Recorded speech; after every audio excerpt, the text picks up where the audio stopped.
O presidente do Tribunal Superior Eleitoral, dando continuidade aqui à nossa pauta, o ministro Alexandre de Moraes, ele detalhou hoje o projeto de regulamentação de redes elaborado pela Corte. Esse projeto deve ser enviado ao Congresso até o dia 18 de abril. Vamos ouvir o trecho em que o ministro fala sobre isso. Eu repito sempre, e acho que é uma forma fácil de entendimento, tudo que é proibido fora das redes, no mundo real, tem que ser proibido também no mundo virtual. Tudo que é ofensivo, agressivo, né, discurso de ódio, discurso contra a democracia, e isso é apenado civil e criminalmente no mundo real, isso deve também ser apenado no mundo virtual. Então, isso é importante para que a partir disso nós possamos responsabilizar aquelas notícias que atentam contra a democracia, discurso de ódio. Então, é um momento no Brasil e no mundo de regulamentarmos isso. Meus queridos, todo mundo sabe aqui do grande embate jurídico, político que eu tive com o ministro Alexandre de Moraes desde a diplomação do Lula, aliás, desde o segundo turno das eleições. Não foi um embate fácil, foi um embate pesado. Eu vou dizer uma coisa para vocês. Vendo esta fala do Alexandre de Moraes, que eu esperava algo como o ministro de Alexandre de Moraes vem fazendo no Brasil, algo para se preocupar. Mas, por incrível que pareça, eu vi nesse vídeo, não o ministro, mas o meu professor Alexandre de Moraes. Eu vi mais o meu professor Alexandre de Moraes do que o ministro Alexandre de Moraes que eu tenho visto. Porque ele foi no certo na questão.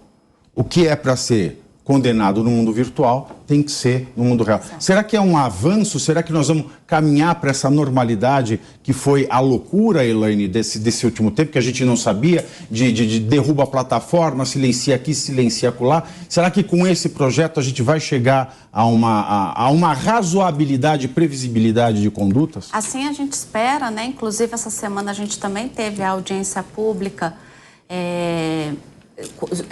aí que foi criada pelo ministro Toffoli, pelo ministro Fux, para falar sobre o artigo 19 do Marco Civil da Internet, que é justamente a questão das plataformas digitais terem ou não responsabilidade sobre os conteúdos. É fundamental que elas tenham, né? A sociedade clama por isso, porque se as plataformas ganham dinheiro através do conteúdo que ali é inserido, elas têm que ter responsabilidade sobre isso. Nós estamos falando de uma coisa muito séria. Tem jovens e adolescentes matando gente na escola. E isso, gente, começa em grupos, em comunidades dentro da internet. Tem crianças se suicidando. O caso da professora de 71 anos que foi esfaqueada começou no Twitter, por exemplo. Exatamente. E em grupo, você tem comunidades, e já não é nem naquilo que a gente chamava... Antigamente a gente falava que isso tudo estava concentrado na Deep Web, que, explicando para a dona Diz, é uma web que não está aberta ao grande público e que você tinha ali um movimento muito criminoso. Hoje não, na web. As crianças estão à mercê, por exemplo, de pedofilia. Né? Hoje, através da tecnologia do Deep Web, um homem pode fazer voz... Deepfake. Deepfake. Fazer voz e face de uma mulher, e ele está por trás, fingindo que é uma mulher que vai fazer uma entrevista para a criança ali, para a mocinha se desnudar, para ver se ela tem um corpo de modelo e etc. E ali atrás daquela mulher... Na verdade, aquilo ali é tudo uma armação de uma tecnologia. Está um homem, está vendo a adolescente ali nua, né? Então, tem várias tecnologias hoje que possibilitam, que são importantes para ajudar a sociedade, mas também tem essa contraindicação que é a violência. Isso que a Elaine mencionou vai de encontro com o que eu sempre falo, com o que o meu ministro Alexandre, que se parece hoje com essa fala, com o professor Alexandre de Moraes que eu tive na Faculdade de Direito, e vai de encontro àquilo que o professor Marcelo sempre falou quando a gente debate esse tema aqui. Primeiro, tem que ter responsabilização de quem dá espaço, porque isso acontece no mundo real. Por exemplo, se na minha propriedade alguém comete um ilícito e prejudica alguém, eu sou responsável objetivamente. Sim. Né? É responsabilidade objetiva. Então, por que no ambiente virtual não há de haver a responsabilidade objetiva? Exato. E como é que a gente diminui? A gente põe responsabilidade, aquilo que o professor Marcelo sempre fala, sem anonimato. nome, RG, dados, porque a pessoa tem que se sentir responsável. Eu estou enganado, professor? Não, concordo plenamente contigo. Eu cheguei em alguns momentos a tratar disso, dessa maneira, tem que ser responsabilizado. Eu só fico um tanto receoso com relação às plataformas, porque a grande discussão é se ela é apenas um canal pelo qual as pessoas se manifestam, ou se ela realmente é uma responsável imediata. Aí é que me angustia. Por quê? Porque o princípio do qual eu parto é muito simples. Ninguém pode ser impedido de falar nada, porque não pode ser retirado da pessoa o direito de optar por responder às consequências daquilo que falou. Ele opta. Eu não posso antecipadamente dizer assim, você não pode falar mal disto ou daquilo. Eu não posso colocar essa condição, porque você cria um Ministério da Verdade, você cria uma sobreposição de pessoas que se acham no direito de interpretar o que é ódio, o que não é ódio, e essas pessoas não têm o direito. O que deve ser feito?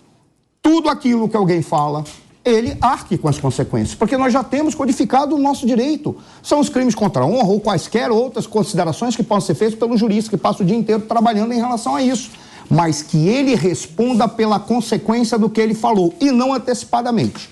Ora, você não pode impedir ninguém de falar. Quando você chega e traz para as plataformas o direito de interpretar aquilo que nós consideramos genericamente como ódio, como amor, como adequado, como sexo ou como não sexo, o que você está fazendo? Você está criando uma oligarquia que a qualquer momento pode fechar com aquele que deu o direito a essa oligarquia decidir o que é certo e o que é errado.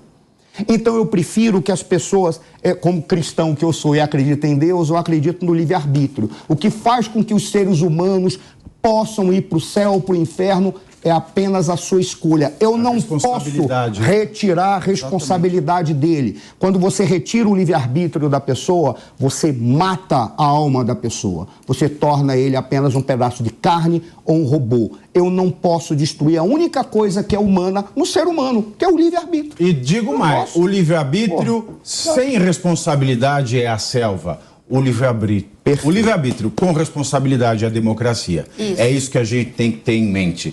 E tem muita gente que prega o amor, muita turminha do Fazueli, muita turminha que o presidente dá entrevista, que é a mídia do bem, a mídia que o Sleep Giants não vai em cima falando mas que ódio! Que ódio! Que ódio! Tô falando no Brasil 247. Por que chama 247? Alguém sabe? Não, a menor ideia. Brasil 247? Deve ser alguma coisa no 24 de julho. Sei, 2 mais 4, 6. Ah, dá 13! Dá 13. 2 mais 4, 6, mais 7, 13. Puta mesmo. Que espertinho é você, Ricardo. Não é 24 de julho? Pera aí que tá coçando o meu ouvido, produtor. Porque a esquerda tem 24/7 homenagear a data. 24/7.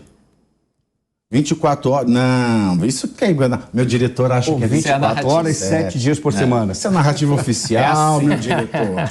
É narrativa oficial. 24, 2 mais 4, 6 mais 7, 13. Matamos a charada, hein, meu caro Watson? Muito bem.